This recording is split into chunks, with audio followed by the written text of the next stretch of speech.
나왔던 5월달에 시험 봤던 감정평가사 문제예요. 그래서 감정평가사는 우리 시험하고 수준은 뭐 비슷하거나 한두 문제 정도요. 두세 문제 정도 수준이 조금 있는 그런 시험이에요.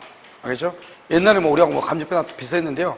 아무래도 감정평가사가 우리 공인중개사 시험보다는 좀 더 높죠, 수준이요.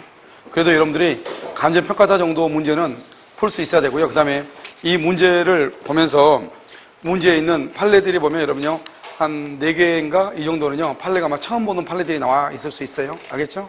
근데 어느 시험을 치더라도 문제 자체가 처음 보는 문제는 없고요. 민법은 이렇게 몇 개는요, 판례가 처음 보는 판례들이 나올 수 있어요. 그러면 어떻게 정답을 정하냐? 나머지 것들에서 일단 정답을 찾는 거예요. 처음 보는 지문이 있으면. 알겠죠? 나머지 것이 없을 때 그놈이 정답이고요. 남은 것이 정답이 있으면 거기서 찾는 거예요.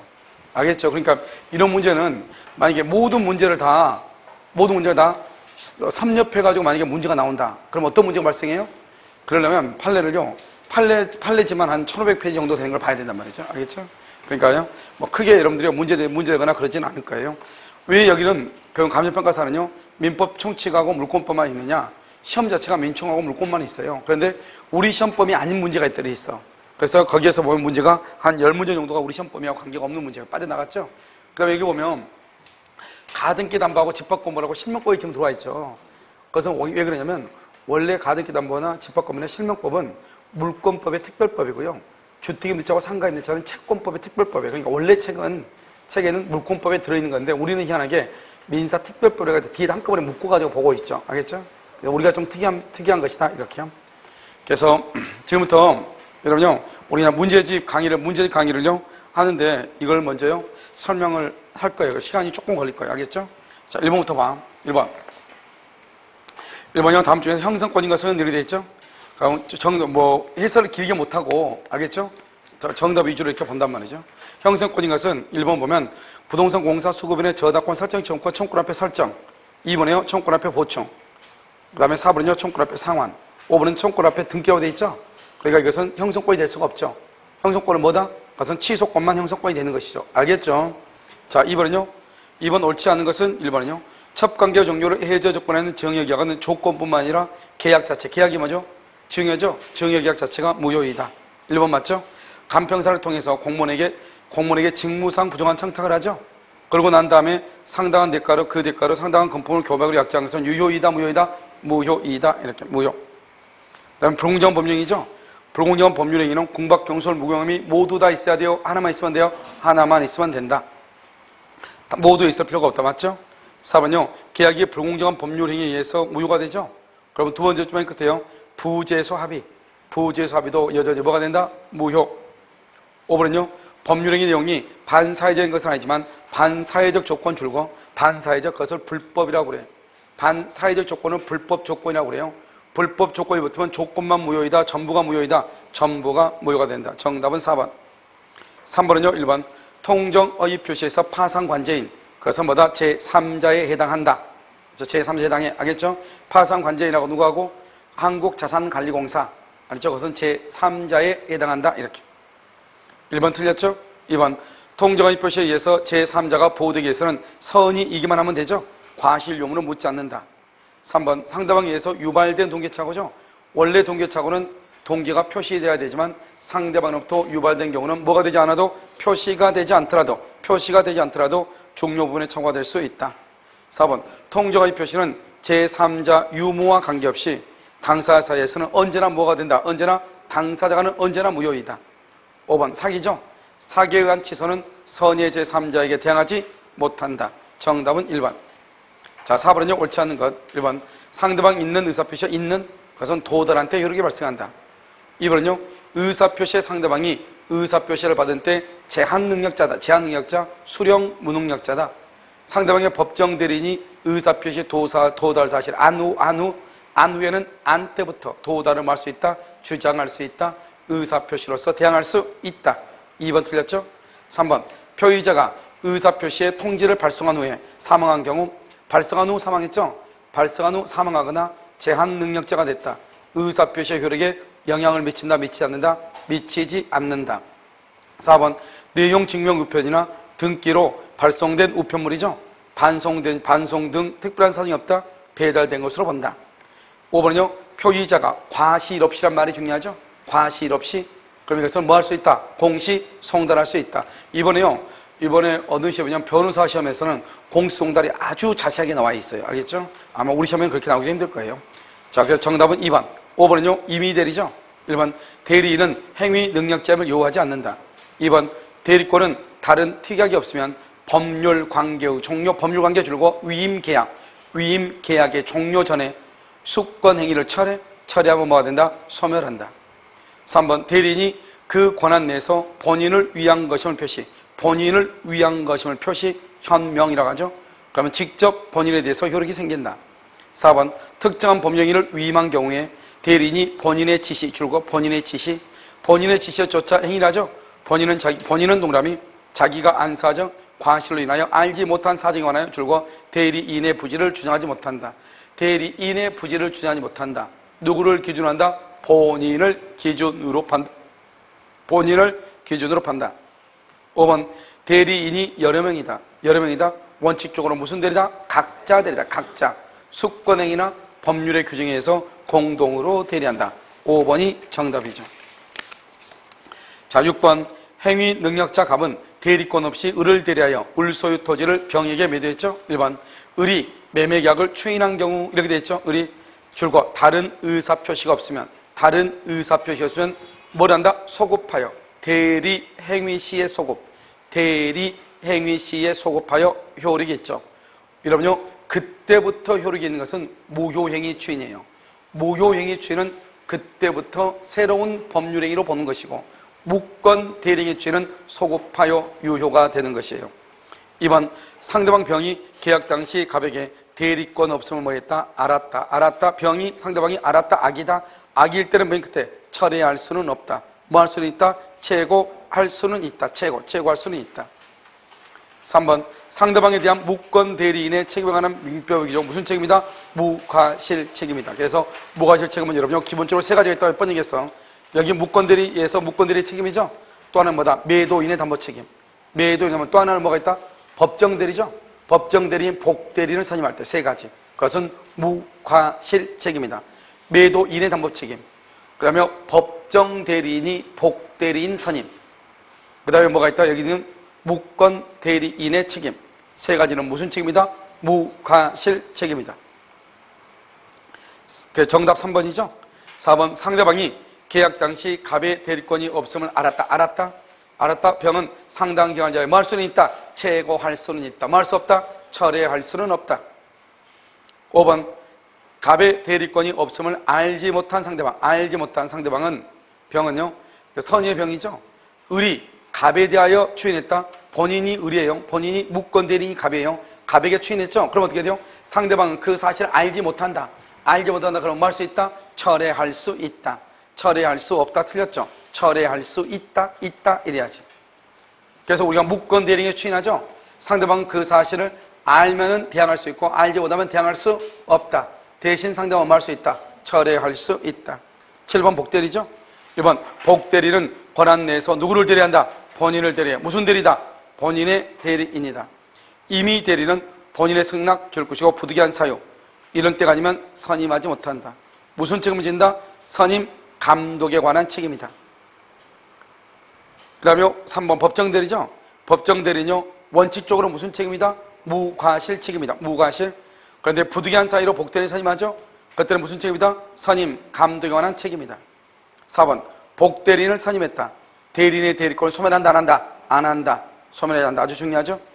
복대리는요, 언제나 무슨 대리다? 언제나 임의대리다. 언제나 임의대리. 모두 법정대리 틀렸죠. 모두 임의대리다. 누가 선임하든지 간에 관계없이. 그 다음에 5번이 정답이죠. 8번은요, 1번 사기를 이유로 취소된 법령이죠. 사기를 이유로 취소동람이 처음부터 무효죠. 그래서 소급하여 무효.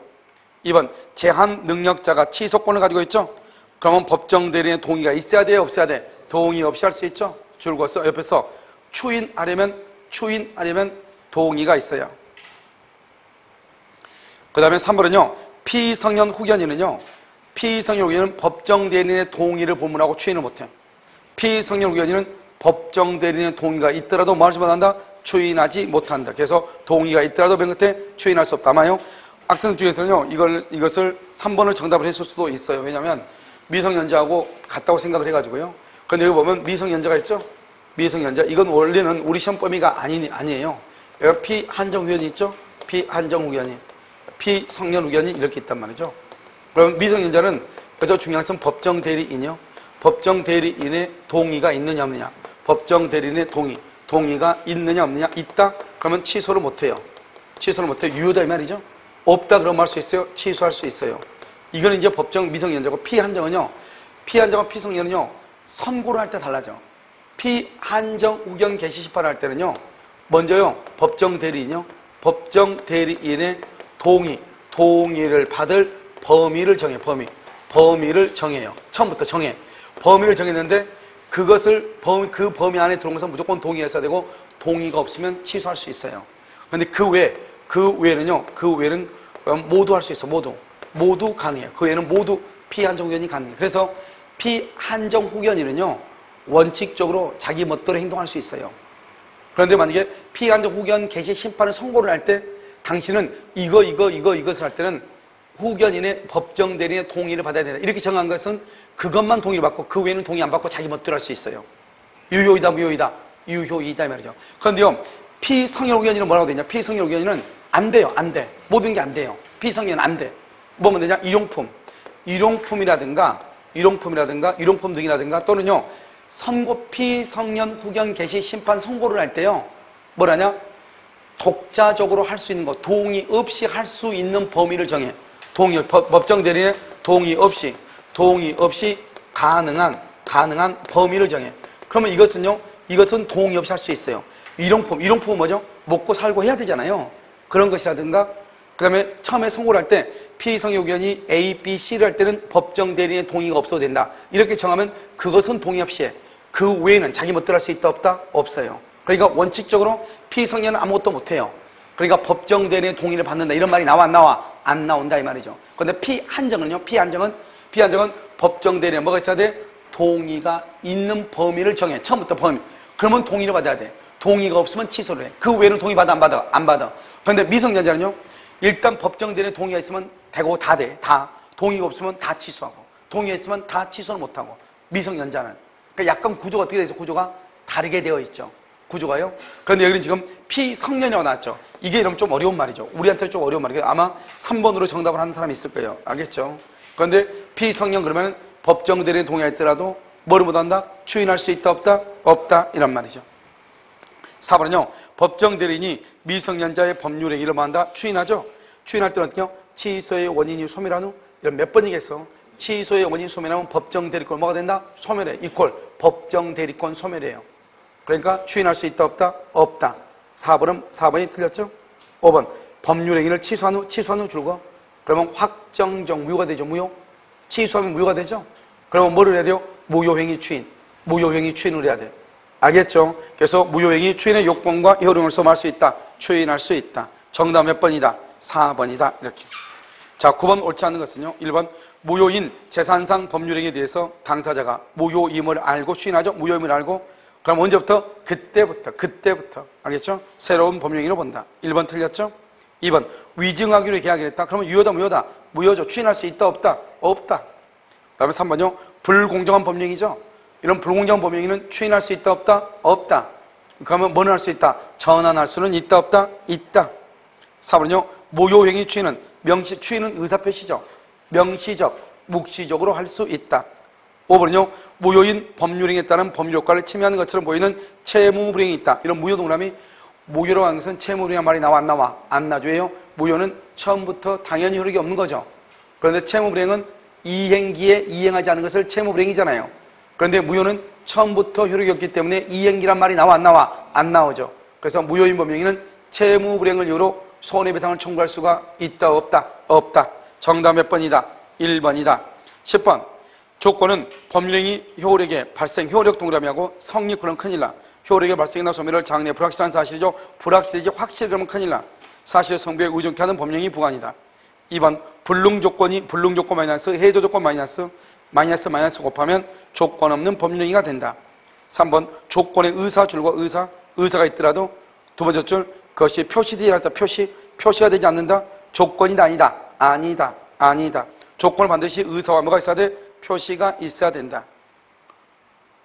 그 다음에 4번 부관에 붙은 법령에서 부관에 표시된 사실이 발생 유무에 상관없이 발생 유무에 관계없이 채무로 이행해야 된다. 이행해야 된다. 그건 뭐라고 그래? 봐봐 이거. 우리 여러분이 기억나요? 정지조건하고 불확정기한하고 구별하는 거 기억 안 나? 불확정기한하고요. 정지조건은 뭐죠? 일정한 사실이 뭐 하지 않으면 발생하지 않으면 뭐 하지 않아도 돼? 이행을 하지 않아도 돼. 알겠죠? 시험에 합격하면 차 사줄게. 합격 안 해서 차 안 사줘도 돼. 그런데요 기한은 확실하죠. 기한은 확실하니까 어떻게 된다? 반드시 뭐를 해야 돼? 이행을 해야 돼. 그럼 그걸 기한이라고 그래. 그것이 뭐라든 발생하든 발생이 뭐라든 불가능하든 발생이 불가능하든 반드시 이행해야 돼. 그걸 뭐라고 그래? 불확정기한이라고 얘기하는 거예요. 불확정기한. 무슨 이해됐죠 지금? 그러나 지금 여기 있는 것은 뭘 얘기해요? 그래서 조건이다 기한이다 기한이다. 왜요? 두 번째 끝에 채무로 이행해야 한다 이행해야 된다 그러면 불확정기한이지 조건이 아니죠. 알겠죠? 자 5번은요 정지조건이죠. 정지조건부 법령의 경우 조건 성취로 권리를 취득하는 자가 조건이 성취했다고 입증해야 되죠. 몇 번 얘기했어? 시험에 합격하면 차 사줄게. 그러면 합격을 했다고 하는 것은 누가 입증한다? 차를 사달라고 할 사람, 권리를 취득하고자 하는 자가 조건이 성취되었다고 입증을 해야 된다. 알겠죠? 그것을 얘기를 해. 정답 몇 번이다? 4번이다. 그 다음에 11번 옳은 것은 1번 기한의 이익이 채권자, 채무자 쌍방에 있죠? 그러면 채무자는 기한의 이익을 포기할 수 없다. 틀렸어. 기한의 이익의 포기 플러스 손해배상. 손해를 배상하면 무조건 포기할 수 있어요. 자 2번 채무자인 갑이 저당권자 을 위의 다른 채권자 병에게 동일 부동산에 대해서 후순위 저당권을 설정해 주죠. 그러면 기한의 이익을 주장하지 못한다. 기한의 이익을 주장하지 못한다. 줄거 봐. 이퀄 이 말이 기한의 이익 상실이란 말이에요. 기한의 이익 상실. 그러면 이런 말들은 봐봐. 이거 약간의 응용이에요. 자 이게 봐. 약간 응용인데 어떻게 응용이냐? 이렇게 응용이다 이 말이죠. 자 이거 보면 어떻게 되냐면 우리가 채무자죠. 채무자가 담보를 뭐란다? 손상하고 감소하고 뭐란다? 멸실시키죠. 그럴 때는 어떤다? 기한의 이익이 뭐가 된다? 상실하죠. 상실하면 당장 돈을 갚으러 갈 수 있죠. 그럼 여기 봐 이제 채무자가 담보로 손상 감소 멸실이죠. 여기 보면 뭐냐면 지금 여기 이 갑이라는 사람이 집에 갑이 을한테 저당권을 설정해 줬다 이 말이죠 지금. 그러고 나서 다시 병한테 저당권을 설정해 줬다 이 말이죠. 그러면은 이 을이라는 사람한테 저 을의 저당권을 침해했는가 이 말이죠. 갑이 을한테 저당권 설정 잡아주고 1번으로 2번으로 또 저당을 잡았어. 그러면 갑의 저당권이 침해를 받아 안 받아? 이게 중요해. 받아 안 받아? 여러분요 봐. 이 집이 경매가 되면 후순위가 있고 없고 떠나가지고 누가 1번이에요? 을이 1번이죠. 을은 자기 멋대로 돈 다 받아 못 받아? 다 받죠. 그러니까 병 때문에 손해보는 일이 있어 없어? 없죠. 뭐가 있어? 더 없단 말이죠. 알겠죠? 병 때문에 손해보는 일이 없어. 그러니까 갑이 을한테 저당권 설정하고 나서 다시 후순위 저당권 설정을 하죠. 그러면 기한의 이익을 상실한다 안 한다? 안 한다 이 말이죠. 안 한다. 알겠죠? 그래서 기한의 이익을 주장하지 못한다. 틀렸어. 기한의 이익을 주장하지 못한다 이 말은 기한의 이익을 상실한다 이 말이죠. 상실한 것이 아니다. 우리가 3번은요. 기한의 이익이 어떤 것인지 모른다. 그럼 뭐로 추정한다? 형성권적으로 추정한다. 정답이 너무나 쉬워서 그렇지 그렇다 이 말이죠. 4번은 형성권적 기한의 상실 티야. 봐봐. 말을 봐봐. 말을. 여러분 형성권적이란 말이 뭐예요? 형성권은 반드시 뭘로 해야 돼? 말로 해야지. 말로. 그럼 봐봐. 할부 있죠. 할부금 채무가 있어. 할부금이 3월, 4월, 5월, 6월, 7월 할부금 채무가 있다고. 그런데 4월달 채무를 할부를 1회 연체를 했어. 1회 연체하면 나머지 모든 것도 다 변제를 해야 돼요. 그렇지 않으면 각각 변제를 해야 돼요. 여러분 형성권이란 말이 뭐예요? 형성권이라는 건 통지다. 뭘 해야 돼? 청구나 통지. 말을 해야지 형성권이죠. 여러분 봐봐. 기한이익 상실은 정지조건부하고 형성권하고 두 개가 있잖아요. 정지조건은 뭐예요? 당연히 기한이 도래하는 것이고 형성권적은 채권자의 의사 표시가 있어야 되는 거잖아요. 그러니까 채무자가 1회 할부금은 연체했다 이 말이죠. 그러면 그 연체한 것은 연체한 때부터 소멸시가 진행하고 6월달을 연체했다? 그럼 6월달부터 소멸시가 진행하는 거예요. 한 번 연체했다 해서 모든 것이 다 소멸시가 진행하는 것은 아니다고. 왜요? 그걸 바로 형성권이잖아요. 형성권은 뭐를 해야 돼? 의사 표시. 너 돈 다 갚어. 그 말을 해야 전부가 다 소멸시가 진행하는 것이고 아무 말이 없으면 각각 5월달, 7월달 각각 소멸시효가 뭘 한다? 진행한다 이런 말이에요. 각각. 알겠죠? 그래서 그건 뭐다? 1회의 불이행으로 채무 전액에 대해서 소멸시효가 진행한다. 그러면 돼? 안 돼? 안 된다 이 말이죠. 각각 뭐죠? 연체 시부터 진행한단 말이에요. 각각. 알겠죠? 그래서 4번은요, 우리가 판례를 배운 적은 없어요. 알겠죠? 그 다음에요, 5번은요, 정지조건부 기한이익 상실 특약이 있는 경우 그 특약이 정한 기한이익 상실 사유가 발생하더라도 정지조건부죠. 정지조건부는 아까 뭐라고 그랬어? 당연히 형성권자는 의사표시가 있어야 이 말이잖아요. 그런데 여기는 지금 뭐라 나왔죠? 채권자의 의사표시가 없다면 기한 도래 효과가 발생하지 않는다고 그랬죠? 채권자의 의사표시 그러면 정지조건부라고 해야 돼? 형성권이라고 해야 돼? 그래서 형성권이라고 해야 된다 이 말이죠. 형성권이라고 해야 된다. 무슨 알겠죠? 우리 문제집에 있는 문제들하고 다 비슷하단 말이죠. 알겠죠? 12번 부동산만은 객출하는 거. 그럼 지상권, 지역권, 전세권 아니에요. 3번 지상권은 토지죠, 지역권은 토지죠, 전세권은 부동산이잖아요.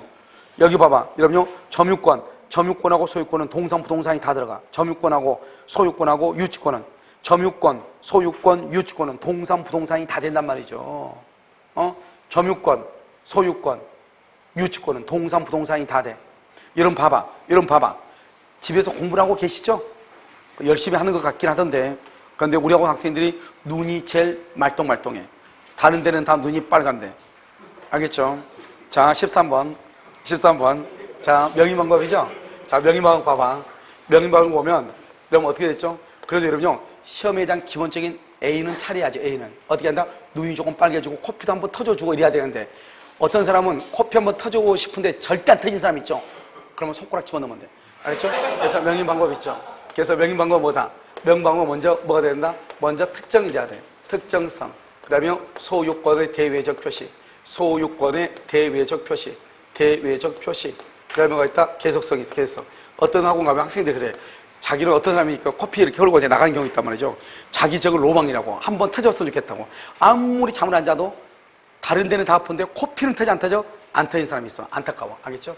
자, 특정성, 소유권 대외 표시, 계속성이다. 봐봐. 이게 나무가 있죠. 이 나무가 누구 거예요? 갑의 토지죠. 그런데 갑의 토지가 나무가 있죠. 원래 나무는 토지에 부합해. 그러니까 다 누구 것이다? 갑의 것이죠. 그런데 여기요, 이렇게 100그루, 400그루, 임목 등기 하면 어떻게 된다? 의리 임목 등기에서 이건 누구 것이다? 의뢰 거다. 독립한 부동산이다. 토지에 부합한다, 안 한다? 안 한다. 갑의 것이다, 아니다? 아니다. 그 다음에 여기요, 1, 2, 3, 30그루, 30그루를 뭐 했다? 명인방법 했어, 명인방법을 했다. 그럼 명인방법은 누가 했다? 병이 했다. 그럼 누구 것이다? 병이 소유이다. 갑의 소유다, 아니다? 아니야. 이건 완전히 병의 거라고. 알겠죠? 명인방법은 이건 독립한 부동산 병의 거라고. 무슨 말인지 알겠죠, 지금? 그런데 임목 등기는 뭐 할 수 있다? 저당을 잡을 수 있는데. 명인방법은 저당이 된다, 안 된다? 안 돼. 이런 차이가 있죠. 그런데 명인방법을 하면 어떻게 된다? 특정을 해야 돼. 특정 뭐다? 50그루, 30그루 딱딱 찍어가지고 페인트 칠을 해야 된다 이 말이죠. 그 다음에 소유권의 대색 표시는 뭐다? 목찰이 뭐죠? 나무 명찰이죠? 나무 명찰을 만들어가지고 거기다 뭐다 달아놔야 돼. 그것이 계속이 돼야 돼. 그런데 어떤 사람이 등산 갔는데 자기는 자연을 너무 사랑을 해. 어떤 놈이 나무에다가 뭘 박아놨어. 열받아가지고 가가지고 다 뽑아버렸다 이 말이죠. 그러면 소유권의 대외적 표시가 있다 없다? 없다. 그럼 명인방법이 아닌 것이에요. 알겠죠? 그럼 누가 뽑으면 돼? 안 돼? 안 돼. 알겠죠? 그것을 소유권의 대외적 표시다. 그럼 누구 것이다? 명인 방법을 하는 사람이 소유자다. 자, 16번, 1번. 16번에 을은 갑소유 엑소토지를 매수하면서 아니다. 엉뚱한 문제를 읽었네, 지금. 죄송해요. 13번이요. 문제집에 16번을 읽었어. 알겠죠? 자, 여기 13번. 문제집을 읽었어. 문제집하고 똑같이 지문이 길어, 16번도요. 알겠죠? 여기 13번도 지문이 문제가 긴데요. 문제집에 16번도 지문이 길어가지고 똑같은 줄 알았어요. 알겠죠? 자, 13번이요. 갑은 을소유 토지 위에 식재대 임목 등기가 되어 있지 않은 소나무 50그루 줄고 50그루에 대해서 계약을 체결하고 동시에 소유권을 이만큼 약정했다. 갑은 계약 체결로 잔금은 집어지 않았지만 의뢰 동의로도 줄고 소나무 50그루에 각각 소유자 갑이라고 표시를 붙였다. 써서 붙였다. 알겠죠? 그럼 뭐다? 소유권의 대외적 표시를 했다. 50그루니까 각각 50그루니까 표시했겠어 안 했겠어? 했겠죠. 그러니까 각각 50그루니까 그러니까 뭐다? 특정했고 그 다음에 소유권을 갑이라고 써서 붙였으니까 붙여놨으니까 계속됐겠죠. 붙였다. 소유자 갑이다. 소유권의 대외적 표시 붙였다. 계속성. 무슨 말인지 알겠죠? 여기까지 말한다. 명인 방법이라고 얘기한다 이 말이죠. 그런데 그 후 을은 이 소나무를 병에게 이종으로 다시 팔아먹었어. 을이요? 그러면 돼? 안 돼? 안 돼. 이 소나무 누구 거예요? 갑의 거죠. 갑의 거니까 병한테 팔면 돼? 안 돼? 안 되죠. 왜? 독립한 부동산이니까 이 소나무 자체는 이제는 더 이상 갑의 것이 아니라고. 아니 을의 것이 아니라고. 누구 것이다? 오직 갑소이라고, 갑. 그런데 매매계약을 했죠. 매도했다. 옳은 것은 1번. 을은 여전히 소나무에 대해서 소유권한다. OX. X. 을은 소유자가 아니죠. 땅 주인이니까. 누가 소유자다? 갑이죠. 갑이 임목 등기 없어도 소유권을 만한다. 취득한다. 이걸 뭐라고 그래? 명인방법이라고 얘기한다. 3번. 병이 을과 계약에 의해서 명인방법을 갖췄다 하더라도 병은 소유권 취득한다. 안 한다? 안 한다. 이건 누구 거다? 갑의 거다. 갑의 거. 알겠죠? 4번. 갑은 명인방법을 통해서 소나무에 대해서 저당권 된다 안 된다? 안 된다. 5번. 갑은 소나무에 대해서 임목 등기 없이 병에게 대항할 수 없다. 틀렸죠? 갑이 누구다? 명인방법에 있으면 소유자죠. 소유권이 채권이다 물권이다? 물권이다. 물권은 뭐가 있다? 대항력이 있다. 이런 말이죠. 알겠죠? 명인방법 했잖아요. 그런 대항력이 있다. 이 말이죠. 알겠죠? 어려운 문제예요. 자, 그 다음에 14번 1번 신축 건물에 보존 등기가 되어 있죠? 그러면 신축 건물에 보존 등기가 되어 있다. 명의자가 신청한 것이 아니다. 명의자가 신청한 것이 아니다 하더라도 보존 등기가 실측관계 부합. 항상 이 말이 중요하다고 그랬죠? 실측관계 부합하다. 그럼 어떻게 돼요? 그럼 봐봐. 신축 건물에 보존 등기가 있는데 그 명의자가 신청한 것이 아니에요. 그러면 신청한 것이 아니면 이건 두 가지죠? 여러분 14번 틀려요? 문제가 똑같죠? 이건 다른 학원에서 가져온 건데 특강 자료거든요, 이게요. 똑같죠? 자, 그럼 봐. 그래서 신축 건물에 보존 등기가 되어 있는 경우 등기 명의자가 신축한 것이 아니더라도 그 보존 등기는 실측관계 부합하는 유효한 등기로 추정. OX, X. 보존 등기 딱 세 가지. 첫 번째, 갑이 신축했느냐. 그 다음에 갑이 사정을 받았느냐. 그런데 을 앞으로 등기가 되어 있다. 추정력이 있다, 없다? 없다. 2번. 그래서 1번 틀렸죠. 1번 정답이죠. 2번 소유권 이전 등기. 이전 등기는 두 가지. 계약서가 진정하지 않다. 등기 절차가 적법하지 않다. 이 두 가지 빼고 무조건 뭐가 있다? 추정력이 있다. 제3자뿐만 아니라 전 소유자에 대해서 추정된다. 3번 이전 등기는 등기 원인과 절차가 적법하게 맞춰진 것으로 뭘 한다? 추정한다. 이전 등기는. 4번 종중이죠. 종중 재산에 대한 유효한 명의탁의 경우 등기의 추정력에도 불구하고 신탁자는 수탁자에 대해서 명의 신탁에 의한 등기를 할 수 있다. 주장할 수 있다. 이러면 저 유효한 명의탁 줄거 봐.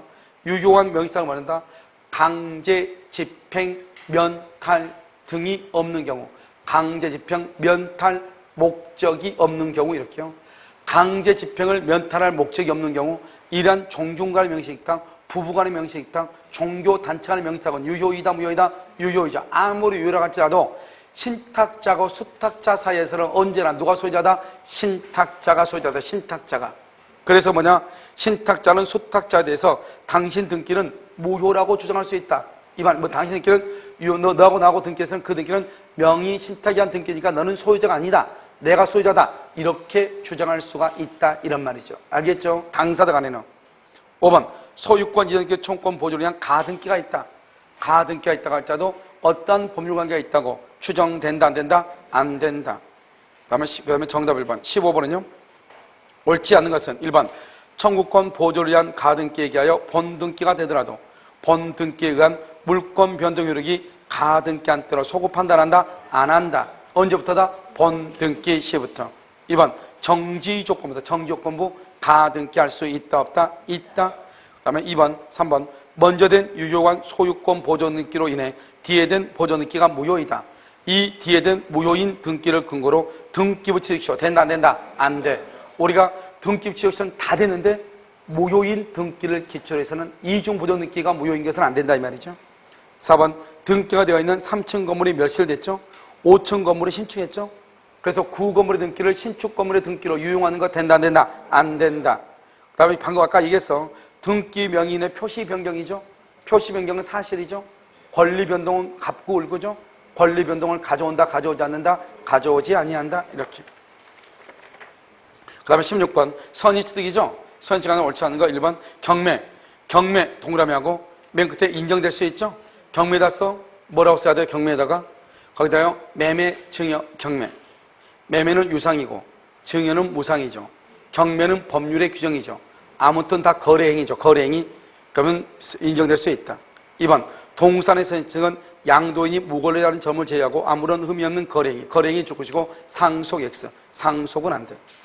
3번 연립주택 입주권이죠. 입주권은 뭐예요? 선의취득의 대상 줄거 봐. 선의취득의 대상은 동산에 한해. 동산. 그런데 입주권은 뭐죠? 권리죠. 권리니까 된다, 안 된다? 안 된다. 권리니까 안 된다. 4번은요, 저당권은 선의 취득할 수 있다, 없다? 없죠. 왜요? 저당권은 어디에만 설정한다? 부동산. 우리가 선의 취득은 어디에 해당한다? 동산. 그래서 안 된다. 5번, 맨 끝에요, 점유계정. 정답은 너무나 쉬우니까 그런데, 점유계정은 선의 취득이 된다, 안 된다? 안 된다. 5번이 정답이다. 17번, 옳지 않는 거. 1번, 토지 매도인의 매도 후의 점유는 토지 매도인이 매도한 후의 점유래. 줄고, 매도 후의 점유, 즉, 이퀄 인도 의무를 진 자. 인도 의무를 진 자. 무슨 점유다? 타주 점유다. 2번, 타인 소유 토지를 자기 소유 토지의 일부로 알고 이를 점유하게 된 자가 나중에 타인 소유 토지를 자기 소유 토지의 일부로 알고 줄고 자기 토지 소유 일부로 알고 그러면 여전히 무슨 점이다? 자주 점유다. 타주 점유로 저런 데가 틀렸어. 옆줄 긋고 현저의 차이가 있다. 현재의 차이가 있다. 현저한 차이. 현저한 차이가 있어 무슨 점이다? 타주 점이다. 그리고 우리가 이 말이 뭐죠? 962평의 토지를 샀는데 962 플러스 51평이 남의 것이 거기에 들어가 있다 이 말이죠. 이거 여기에 대해서는 무슨 점이다? 자주 점유다 이 말이죠. 타주 점유로 전화 틀었어. 그래서 일부 토지의 일부를 이렇게 일부 자기가 매수 토지인 줄 알고 점유했다. 자주 점유. 현저한 차이가 난다. 무슨 점유? 타주 점유. 3번 제3자가 토지를 경락받아 경락대금을 완납하죠. 경락대금을 납부 줄고 종래 소유자. 종래 소유자는 더 이상 소유자다 아니다? 아니다. 무슨 점유? 타주 점유. 그러면 4번하고 5번은 뭐예요? 누가 누구한테 소송을 지겠냐? 점자를 보면 속이 탄다. 점자. 그러니까 4번은요. 점유자가 등기 명의자를 상대로 등기 명의자가 누구죠? 소유자죠. 소유자를 상대로 패소하죠. 여전히 무슨 말이 무슨 점이다? 자주 점자. 자주 점유이다. 타주로 전환되는 것은 아니다. 5번은요. 소유자가 점유자를 상대로 패소한 무슨 점이다? 타주 점이다. 타. 다음 18번은요. 점유자 회복자죠. 1번 선의 점유자가 과실을 취득하죠. 과실을 취득하면 취득한 범위에서 그 이득을 반환할 의무가 있다 없다? 없다. 2번요. 유효한 도급계약. 이러면요. 이것은 여러분들이요. 이것은 도급계약 이것은 판례를 보지 않은 것이에요. 표시네. 이 도급계약이라는 것은 뭐냐면 이런 것이요. 봐. 도급계약은 뭐냐면 생각을 잠깐 해보면 되는데 만약에 판례가 나왔을게요. 그럼 뭐 그렇게 짧은 시간에 생각할 시간은 없을 것인가요? 갑이 누구죠? 갑이 소유자죠. 혹시 유치권을 생각해봐. 유치권에서 갑의 차예요. 갑의 차. 갑의 차를요. 을이 임차인이죠. 빌려 쓰고 있다가 여기 고장 나니까 병이 수리업자죠. 수리업자한테 수리를 맡긴다 이 말이죠. 그러면 이 임차인을 뭐란다? 수리해달라니까 도급인이라고 하고 이 사람을 뭐란다? 수급인이라고 얘기하죠. 이해됐죠? 그래서 먼저 수리대금 100만원이 났어. 100만원. 100만원을 수리업자는 누구한테 청구한다? 누구한테 청구해? 을에게 청구해. 을에게 청구해. 알겠죠? 그러면 수리비를요, 을이 100만원 냈죠. 그런데 을이 사고를 냈으면 을이 모든 수리비를 내야 되죠. 갑의 차를 빌렸는데 렌트카가 고장이 났죠, 가다가. 그럼 모든 책임을 누가 내야 돼? 갑이 책임을 져야지. 왜? 갑의 차를 빌렸는데 고장이 난 거잖아요. 고장이나 마모가 날 때 드리는 비용을 무슨 비용이라고 한다? 필요비라고 하죠, 필요비. 그럼 필요비를 이 을이 일단 자기가 수리를 맡겼으니까 자기가 병한테 수리비를 내고 그 비용을 고장났다고 그랬죠, 고장났다고 그랬죠. 그러니까 누구한테 청구한다? 도급인이 갑한테 소유자한테 청구하는 거예요. 도급인이. 알겠죠? 근데 여기는 지금 누가 청구한다고 돼 있죠? 맨 끝에 수급인은 소유자에게 비용상환을 청구할 수 있다. 비용상환 청구는 안 돼. 알겠죠? 수급인은 도급인한테 수리비용을 청구해. 수리비용. 그러면 그 비용을요. 필요비죠. 이건 필요비. 필요비는 도급인이 누구한테 청구한다? 소유자한테 청구하는 거예요. 좀 어려운 말이에요. 알겠죠? 자, 그 다음에 그래서요. 정답이 2번이에요. 아마 정답 2번 하기가 좀 만만치 않죠? 자, 그러면 3번은요. 악의의 점유자, 악의. 그러면 악의의 점유자는 과실 수치 X. 과실을 수치할 수 있다, 없다? 없죠. 과실을 수치를 못하니까 필요비 전부의 상환을 청구할 수가 있는 것이에요. 우리가 이러면 점유자 회복자 관계에서 통상의 필요비는 과실을 수치하면 청구할 수 없죠. 그런데 과실을 수치를 못하면 청구하죠. 악의 점유자는 과실을 수치 못하죠. 그래서 청구할 수 있다 이 말이에요. 4번 점유물이 점유자의 책임 있는 사유로 멸실훼손 선자 현존이죠. 선자 현존이니까 악이죠. 악이니까 손해 전부를 배상할 책임이 있다. 5번은요. 점유자가 과실을 취득하죠. 과실 취득. 통상의 필요비는 청구할 수 있다 없다? 없다. 그러니까 5번을 알면 3번을 알아야지. 3번에서는 과실수치 못했으니까 필요비를 청구하는 거예요. 그 다음에 19번. 그래서 18번의 정답은 몇 번이다? 2번이다. 19는요, 집합건물이죠? 집합건법은 1번. 공용부분 줄것이요. 공용부분. 공용부분은 우리 시험에 나왔어. 취득쇼가 돼, 안 돼? 안 돼. 복도, 계단, 엘리베이터. 이런 몇 번 얘기했어. 옥상에다가 밭만 들어가지고 농사 지은 사람. 그 옥상을요, 지붕으로 만든다고 하니까 시효치 되겠다고 주장한다고 했죠? 된다, 안 된다? 안 된다 말이야. 안 돼. 대단한 사람이잖아. 그래도 옥상에다가 농사를 20년간 지었다 하는 것도 대단한데 시효치 되겠다고 자기 거라고 주장하면 더 대단하잖아요. 알겠죠? 그 정도의 법률적이요 자신감이 있어야 되겠죠? 이게 판례란 말은 이게 대법원까지 갔다는 말이잖아, 이게. 알겠죠? 그 다음에 여러분요, 구조상 공용부분은 등기한다, 안 한다? 안 한다. 몇 번 얘기했어? 자, 그 다음에 써. 1번 공용부분 박스에. 공용부분에 써. 공용부분을 무단 점유한 자에게, 공용부분을 무단 점유한 자에게 했어요. 공용부분을 무단 점유한 자에게 차임 상당의 부당이득 반환 청구. 차임 상당의 부당이득 반환 청구. 가로 열고 닫고. 차임 상당의 부당이득 반환 청구 할 수 있다, 없다? 할 수? 여러분 봐봐. 우리가 월세를 받으려면 월세를 줄 수 있어야 월세를 받죠. 복도에다 엘리베이터 월세 줄 수 있어, 없어? 없잖아요. 그러니까 차임 상당의 부당이득 반환 청구 할 수 있다, 없다? 없다 이 말이죠. 누군가가 아파트 옥상에다가 물건을 조금 보관해놨다, 적치해놨다. 그러면 남의 집에다가 물건을 보관시키면 사용료 내야 돼, 안 내야 돼? 내야 되죠. 그런데 옥상에다가 물건을 6개월 동안 적치해놨다 할지라도 그 6개월 동안 적치한 것에 대해서 차임 상당의 부당이득 반환을 한다, 안 한다? 안 한다 이 말이에요. 왜? 공용부분은 어차피 임대를 줄 수 있다, 없다? 없는 것이다 이 말이죠. 알겠죠? 그래서 공용부분 그렇게 세 가지를 정확하게 알아야 돼. 그 다음에 3번 관리비에 대한 연체료는요 맨 끝에 포함된다, 안 된다? 안 된다. 또 써. 전유 부분의 체납관리비. 전유 부분의 체납관리비도 포함된다, 안 된다? 안 돼. 뭐만 포함된다? 공용 부분의 체납관리비만 포함된다. 그 다음에 관리인 선용관계 없이 구분소유자인 각 구분소유자는 맨 끝에 보존행위를 할 수 있다. 보존행위. 그래서 입주자 대표회의 X. 입주자 대표회의는 된다, 안 된다? 안 된다. 안 된다. 5번.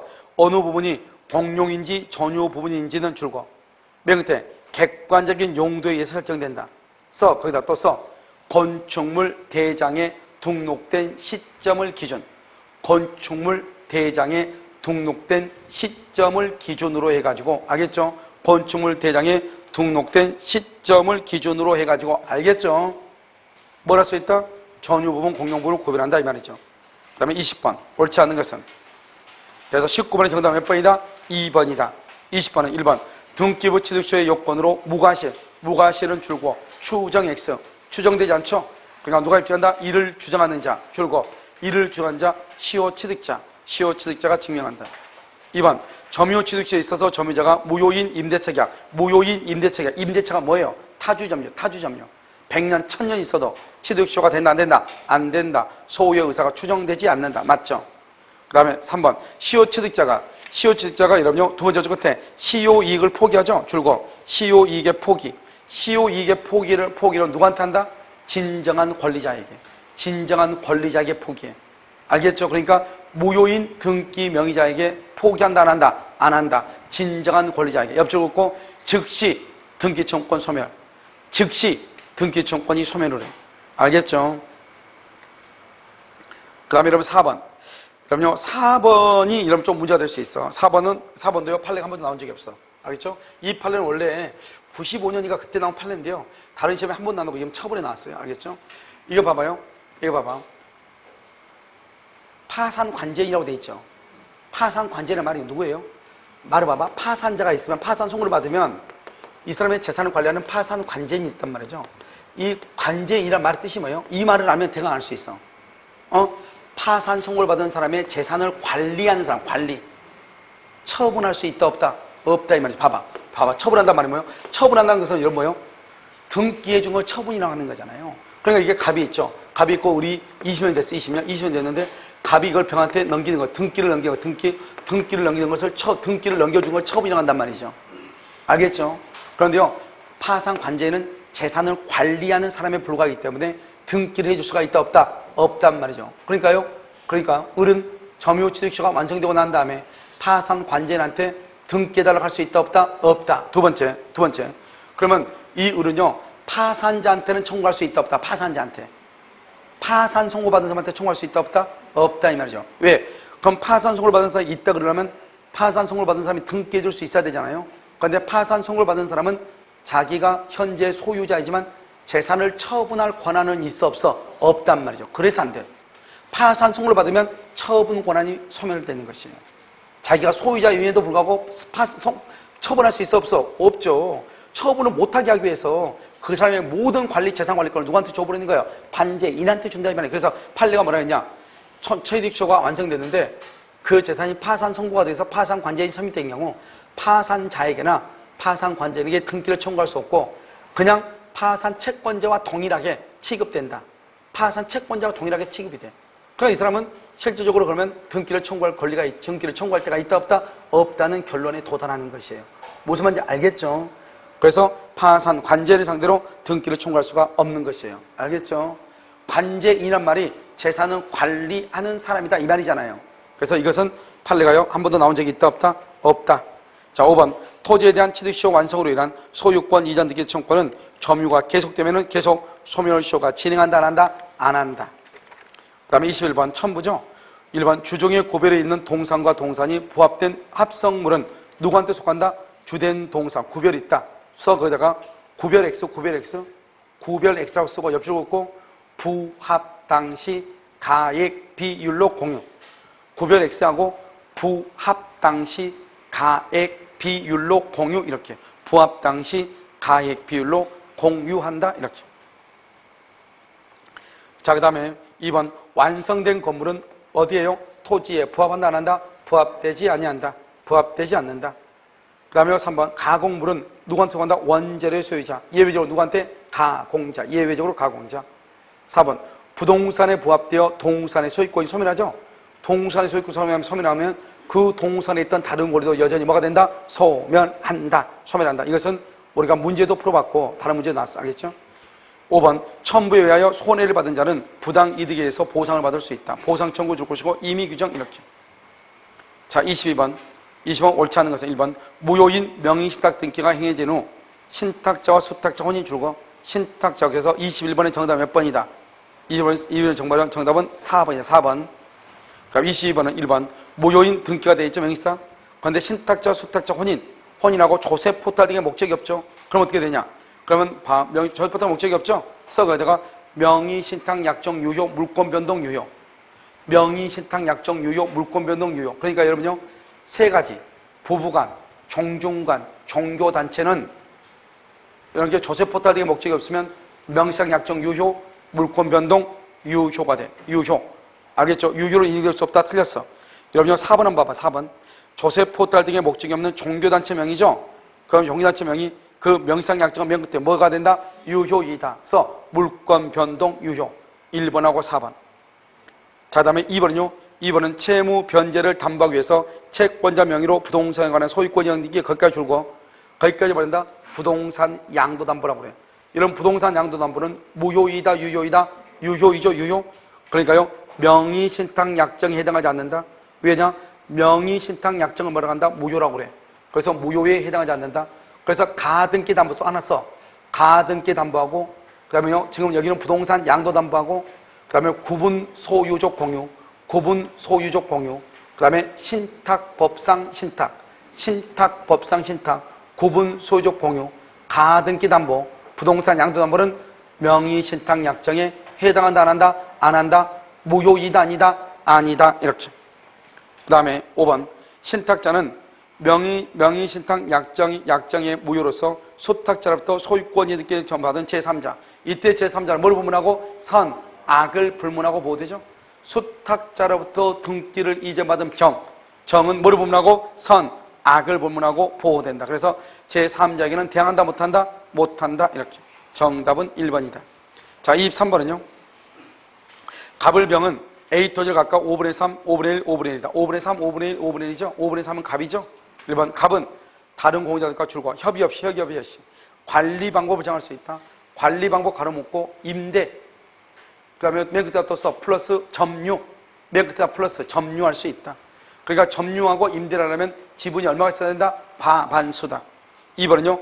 을은 A 토지에 제3자 명의로 경료된 원임 무효의 근저당권 설정 등기 말소를 할 수 있다. 청구할 수 있다. 왜요? 제3자 명의 줄 것이고 원임 무효 줄 것이고 그럼 원임 무효니까 무슨 말이 태어나야 돼? 보존행위. 보존행위 옆줄 긋고 각자가 한다. 각자가. 그러니까 각자가니까 을은 보통 자기 지분이 5분의 1밖에 안 되지만 등기 전부의 말소로 할 수 있다. 청구할 수 있다. 3번 등기부상 지분과 실제 지분이 다르죠? 그런데 맨 끝에 공유물 분할 청구 소송. 공유물 분할은 공유자끼리 하는 거죠. 등기부상 지분과 실제 지분이 다르면 공유자끼리는 모두 한다. 실제 지분으로 하죠. 그러니까 공유물 분할 청구도 등기부상 지분을 기준으로 분할한다. 실제 지분대로 지분 분할한다. 실제 지분에 따라서 분할한다. 4번은요. 병의 지분 위에 근저당권이 설정됐죠. 그러고 나서 피담보 채권이 변제되기 전에 물건이 분할이 됐다 이 말이죠. 그러면 분할물 위로 집중된다. OX, X. 분할물 위로 집중된다. X. 정답은 너무나 쉽게 나왔죠. 5번은요. 갑을병사의 관리 방법에 관한 약정에 따라서 을이 누구죠? 을은 5분의 1밖에 안 돼. 을이요. A 토지의 특정 부분만을 사용할 수 있게 됐다 이 말이죠. 그러면 특별한 사용이 없는 한 을의 지분을 양수한정 줄고 특별 승계인이죠. 특별 승계인도 그 부분만을 사용할 수가 있다. 알죠? 거기다 써. 맨 끝에다가 약간 해설 쓸 때 남아있죠? 거기다가 뭐라 쓰냐? 사용수익 관리에 관한 합의는 사용수익 관리에 관한 합의는 특별 승계인에게 승계. 특별 승계인에게 승계된다 이 말이죠. 사용수익 관리에 관한 합의는 특별 승계인에게 승계된다 이런 말이죠. 무슨 지금 알겠죠? 자, 그 다음에 24번 정답은 4번이죠. 그 다음에 24번은요. 옳지 않는 거 간섭 보통 이상권이죠. 자, 1번 공유자 중 1인이 다른 공유자의 줄과 지분 과반수의 동의를 얻어 맨 끝에 건물의 건축 맨 끝에 법정 이상권을 성립한다 성립하지 않는다 성립하지 않는다. 2번 강제경매. 그럼 강제경매를 딱 그다 써. 강제경매는 여기 근저당 그 다음에 가압류 그 다음에 뭐다? 압류 그 다음에 뭐가 된다? 경매 이렇게 되죠. 강제경매가 되죠. 강제경매. 그러면 강제경매하고는 근저당권이 있으면 언제 기준으로? 근저당권.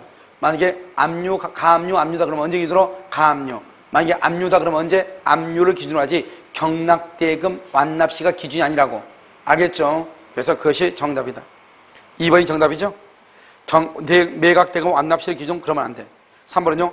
간섭상 법정 지상권자는 토지 소유자로부터 토지를 양수한 자에 대해서 간섭상 법정 지상권자 동그라미 그래서 물권 옆줄 긋고 대항력. 지상권은 물권으로서 뭐가 있다? 대항력이 있죠. 무슨 말인지 알겠죠? 그러면 지상권자는 어떻게 돼요?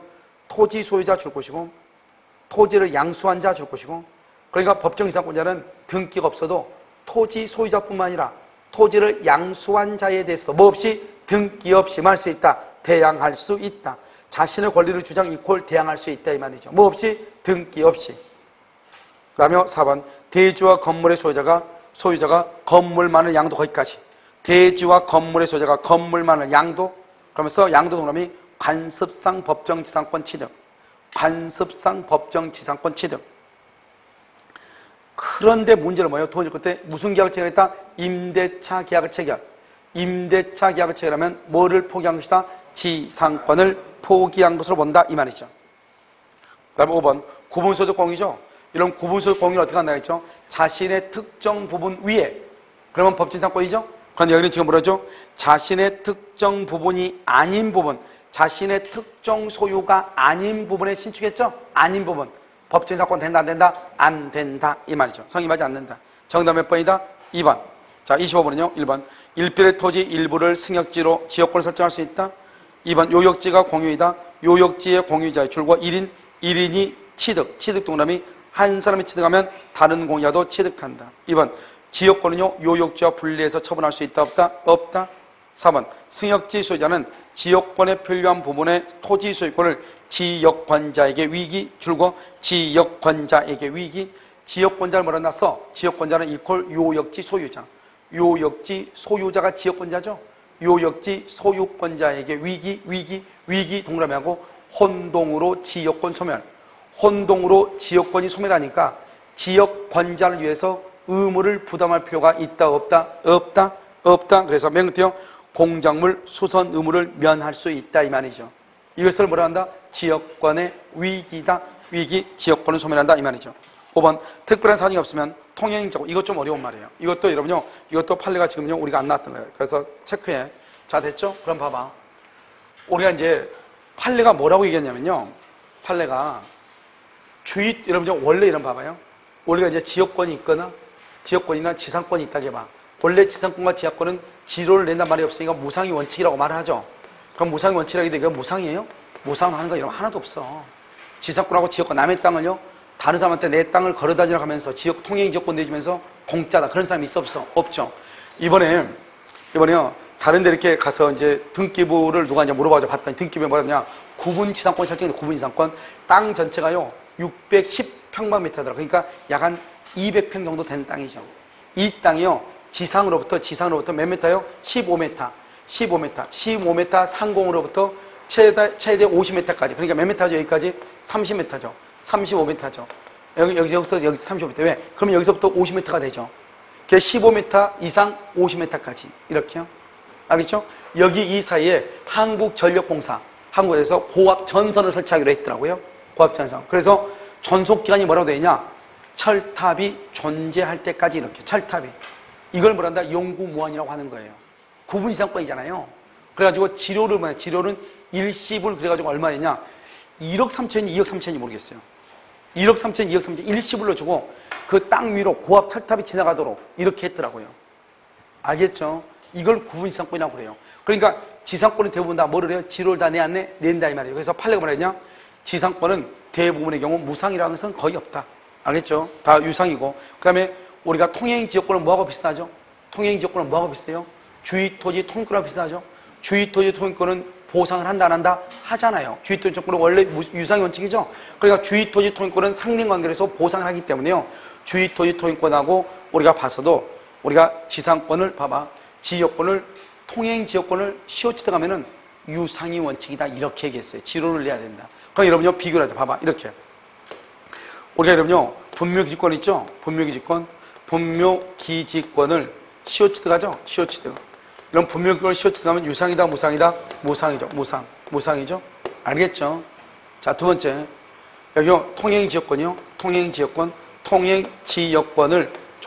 시효치 들어가죠? 그럼 뭐가 원칙이다? 유상이 원칙이다. 이렇게 여러분요, 지로를 내야 된다. 이렇게 비교해서 암기하는 게 빠를 것 같아요. 알겠죠? 그래서 통행지역권은 시효치 들어가면 유상이다. 그 다음에 분묘기권은 유상이다, 무상이다? 무상이다. 이 두 가지를 잘 구별했어. 무상이고 유상이고. 그래서 그럼요, 5번 보면 특별한 사정이 없다면 통행지역권을 시효치 들어가는 자는 승역지 소유자가 입은 손해를 뭐라 한다? 보상하지 않아도 된다. 아니에요. 승역지 소유자가 입은 손해를 보상해야 된다. 이렇게. 판례가 유상이다. 이렇게 얘기를 했어. 이해됐죠, 지금? 그래서 그것을 체크하고 했어요. 자, 26번. 전세권에 관한 설명으로 옳지 않은 것은 이렇게 돼 있죠.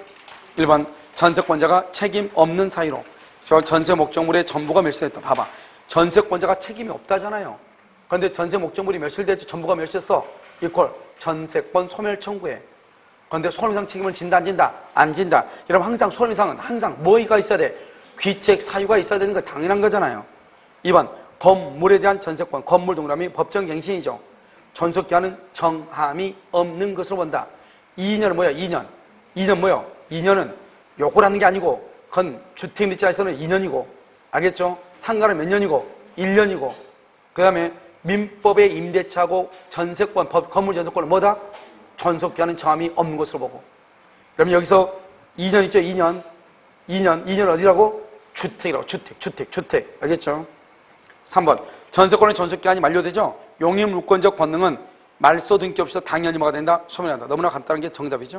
4번 전세권 설정자는 특약이 없는 한 전세권 설정자는 줄고 목적물의 현상을 유지하고 통상의 관리에 속한 수선 이것을 뭐란다? 필요비 부담이라고 그래요. 여러분 전세권은 필요비를 누가 부담해? 전세권자. 그러니까 전세권 설정자 그러면 큰일 나. 거기를 전세권 설정을 지우고 거기다가 세 가지를 써야 돼. 전세권자, 지상권자, 임대인이에요. 전세권자, 지상권자, 임대인 세 가지만 딱 알면 돼. 필요비는 누가 부담하냐? 지상권자가. 전세권자가 임대인이 부담해. 임대인이. 여기서 문제.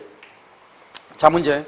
예를 들어 임차인이 목적물을 유지 수선하지 않으면 임대인은 임대차 소멸을 청구할 수 있다. OX. 임차인이 유지 수선을 하지 않으면, 알죠? 유지 수선 보수를 하지 않으면, 보존행위를 하지 않으면 임대인은 임대차 해지를 소멸을 청구할 수 있다. OX. 왜 X다? 무슨 말인지 알겠죠? 임대인이 수선한다 이 말이죠. 그래서 그럼 다른 국가 오시 뭐라 하느냐? 이렇게 나서 전세권자가 유지 수선 보존을 하지 않으면 설정자는 전세권 소멸을 청구할 수 있다. OX. 5가 된단 말이에요. 5. 왜요? 전세권에는 누가 필요비를 부담한다? 전세권자가 부담해. 그러니까 전세권자가 유지 수선 보존을 하지 않으면 전세권 소멸을 청구할 수 있는 것이에요. 알겠죠? 그 다음에 5번. 전세권을 목적으로 저당권 설정했죠? 봐봐. 전세권 이외에 저당권이 있다 이 말이죠. 그런데 전세권이 무작정 소멸하면 돼, 안 돼? 안 되죠. 그러니까 전세권자가 전세권을 포기하려면 누구의 동의가 있어야 돼? 저당권자의 동의가 있어야 되죠. 그러니까요, 여기 보면 전세권을 목적으로 저당권을 설정한 자가 저당권자의 동의 없이도 전세권을 소멸시킬 수 있다, 없다? 없다 이 말이죠. 없다. 누구를 보호하기 위해서? 저당권자를 보호하기 위해서. 그럼 법조문에 있는 거예요.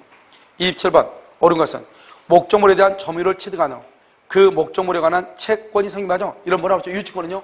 유치권은 점유 플러스 뭐가 있어야 돼?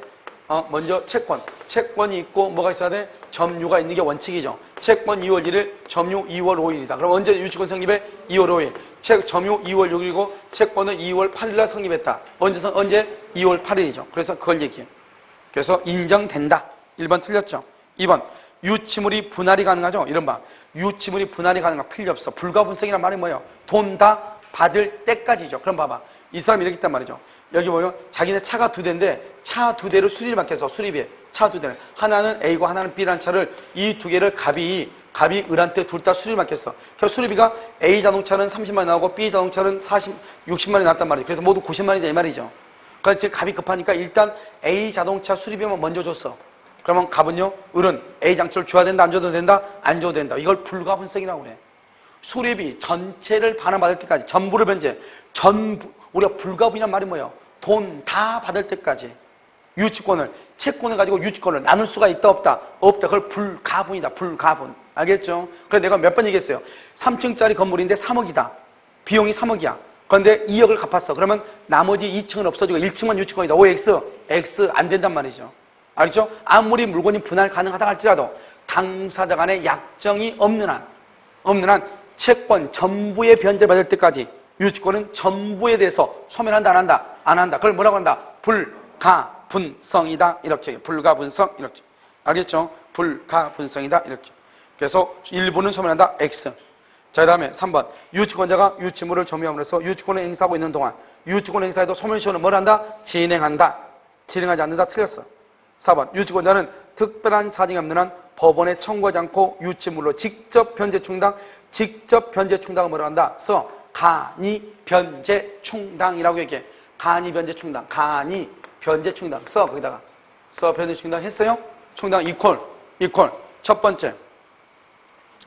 정당한 사유 플러스 감정인의 평가. 감정인의 평가 플러스 법원의 청구 플러스 채무자에게 통지. 다 썼죠? 너무 천천히 불러도 다 썼을 거예요. 정당한 사유, 감정인의 평가, 법원의 청구, 그다음에 뭐라고? 채무자에게 통지. 그래서 법원에 청구해야 돼. 그 다음에 5번. 공사업자가 너무 심해 또 너무 쉬운 게 나왔죠? 매매대금 채권, 매매대금. 거기다 2개를 더 써. 뭘 써야 돼? 권리금 보증금, 매매대금. 유치권 된다, 안 된다? 안 된다. 105번 얘기했어. 알겠죠? 정답 5번이다. 28번. 옳은 것만 고른 것은 1번. 피담보 채무 확정 전 누구람이 채무자 변경. 그러면요, 확정 전에 채무자가 변경됐죠? 그러면 이 변경된 사람은 변경 전의 것을 책임자 변경 후의 것. 변경 후의 것만 맨 끝에 담보된다. 니은 존속기간이나 결산기의 정함이 없다. 그럼 어떻게 돼? 두 번째 끝에 언제든지 해지 의사표시. 언제든지 해지해서 확정시킬 수 있다. 디귿. 근저당권자가 피담보 채무의 불이행을 이유로 근저당권자가 줄고 경매 신청된다. 근저당권자가 경매 신청. 그럼 언제 확정된다? 경매 신청 시. 경매 신청 시 확정이 된다. 리을 선순위 근저당권이 확정된 피담보 채권액이 채권 최고액을 초과한다. 채권 최고액을 초과해. 그러면 후순위 근저당권자. 이게 지금 최근에 문제된다고 했죠. 후순위는 누구하고 똑같다고 그랬어?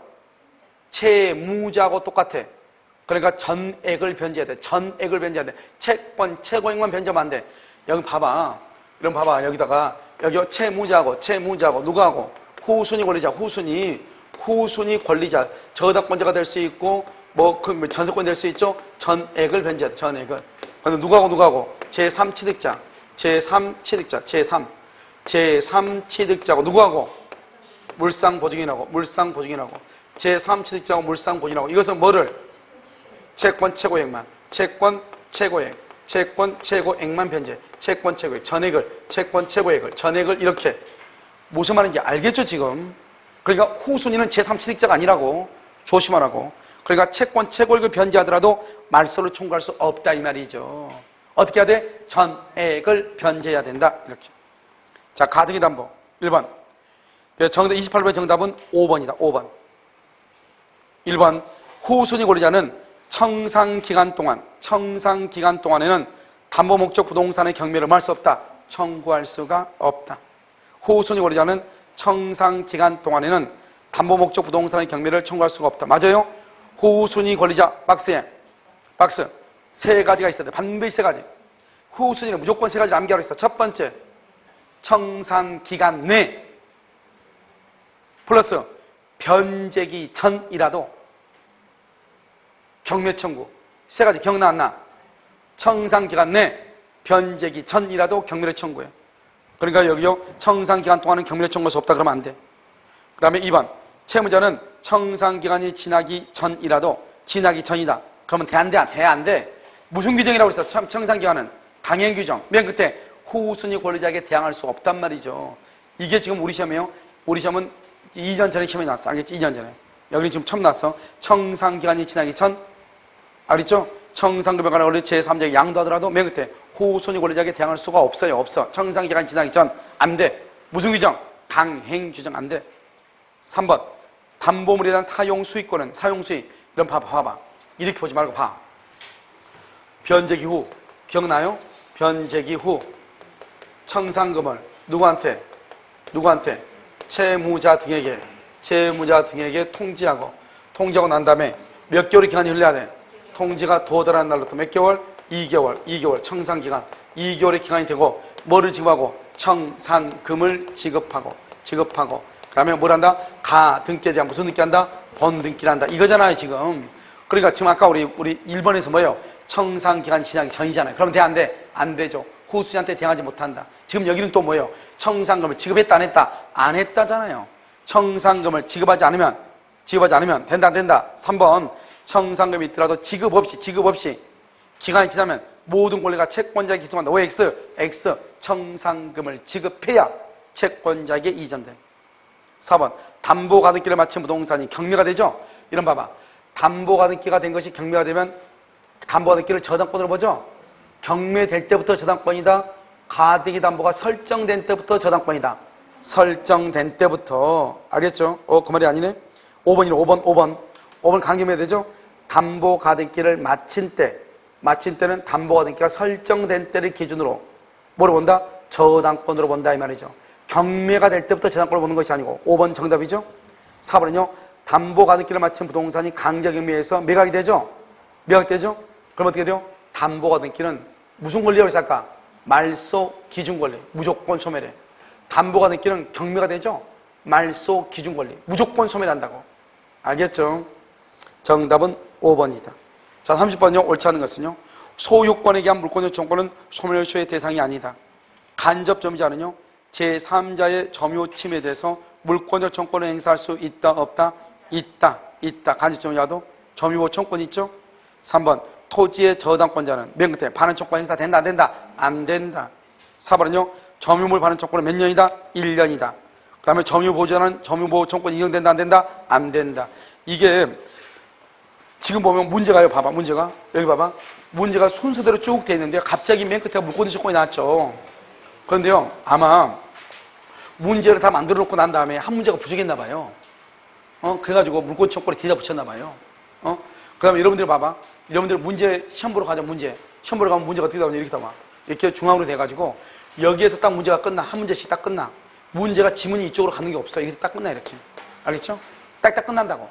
이 문제가 이로 가는 거고 이 문제가 뒤로 가는 경우 절대 없어요. 알겠죠? 딱딱 끝나. 그러니까 아마 왜 물권 쳤고 이게 맨 뒤로 났는데 이게 40번 문제거든요. 원래 40번? 40번 문제. 왜 이게 40번이 있을까? 둘 중에 두 개를 유추해 볼 수 있죠. 하나는요, 문제를 내다가 세다 보니까 한 문제가 부족해가지고 갑자기 붙였을 수 있고, 또 하나는요, 이렇게 딱딱 끊어져야 되잖아요. 이게 딱딱 끊어져야 되는데 이게 문제를 어디다 넣을 때가 마땅치 않아가지고 맨 마지막에 넣을 수도 있죠. 알겠죠? 그렇게 해가지고 모두의 40문제다. 이렇게. 그런데 지금 감정평가사 시험에서는요, 올해 시험에서 우리 시험에 맞는 것은 모두 몇 문제냐? 모두가 30문제가 우리 시험하고 같은 범위예요. 그런데 여러분 여기에서 우리가 이제 우리가 미처 보지 못했던 판례들이 있긴 있단 말이죠. 알겠죠? 그래서 있는데 아무튼 그런 것들은 여러분들이 지금 아까 내가 하면서 얘기해줬죠. 그래서 여러분들이 다들 봐봐. 집에 가셔가지고 이게 지금 새로운 문제잖아요. 그래 이 문제를 한 번, 두 번 더 봐가지고 일단 다 암기하시고 지문은 암기해. 알겠죠? 왜냐면 똑같은 지문이 다시 시험에 나올 수 있으니까. 무슨 말인지 알겠죠? 그 다음에 여러분 여기서 이제 보면서 뭘 배우냐면 조용히 봐. 알았어. 이건 뭐냐면 우리가 이제 문제를 보다 보면 여러분들이 이렇게 여기 나오는 지문 뭐죠? 판례처럼 전혀 보지 못했던 판례가 나올 수 있단 말이죠. 무슨 말이죠? 이것은 모든 문제가 다 똑같아. 그러니까 그러면 어떻게 해야 되느냐? 거의 뭐 많은 지문 나오지 않겠지만 이 정도의 지문 한 3개나 4개 이렇게 나올 수 있단 말이죠. 그러면 어떻게 한다? 일단 모르는 지문이 나오면 그것을 먼저 답으로 하려고 생각하지 말고 항상 하는 말, 다른 지문을 정확하게 보라고.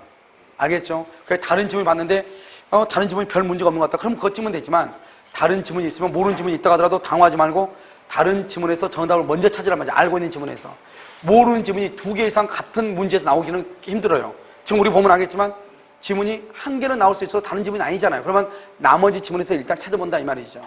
알겠죠? 그러면 이 정도 문제를 그럼 어떻게 맞춰야 되냐? 기본적으로 여러분요, 25개 정도 맞춰야 되지 않을까 이런 생각이 들어요. 무슨 말인지 알겠죠? 그래서 25개 정도는 맞아야 됩니다. 뭐 다른 몇 번? 20번이 뭐죠?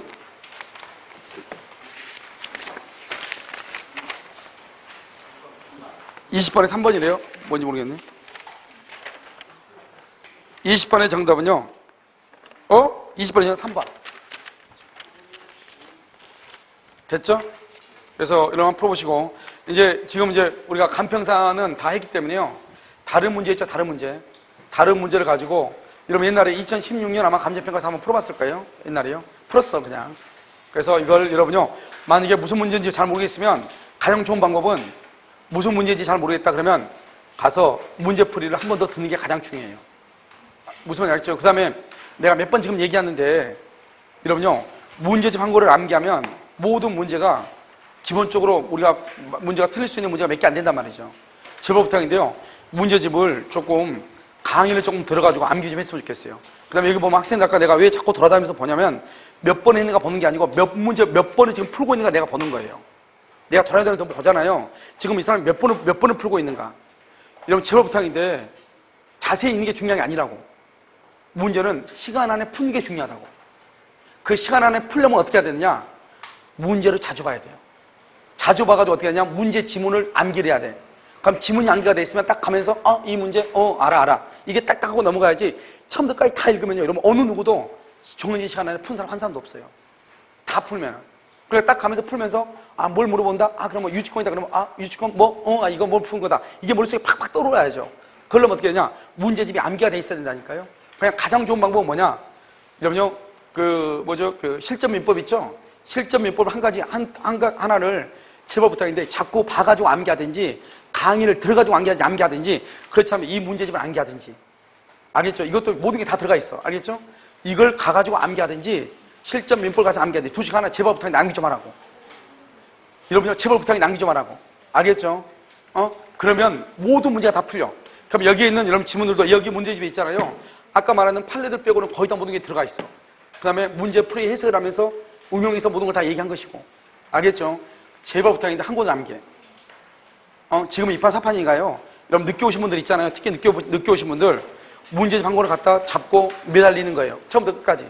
가장 좋은 것은 실전 민법. 너무 처음 오신 분들은 이 문제집보다는 실전 민법이 더 나을 것 같고 좀 더 공부하신 분들은 이 문제집 가지고 하든지. 무슨 말인지 알겠죠? 한 것만 암기하면 된다고. 제발 부탁인데. 무슨 말인지 알겠죠? 오케이. 자요. 오늘 강의는요. 여기까지 하도록 이렇게 하겠습니다. 그 다음에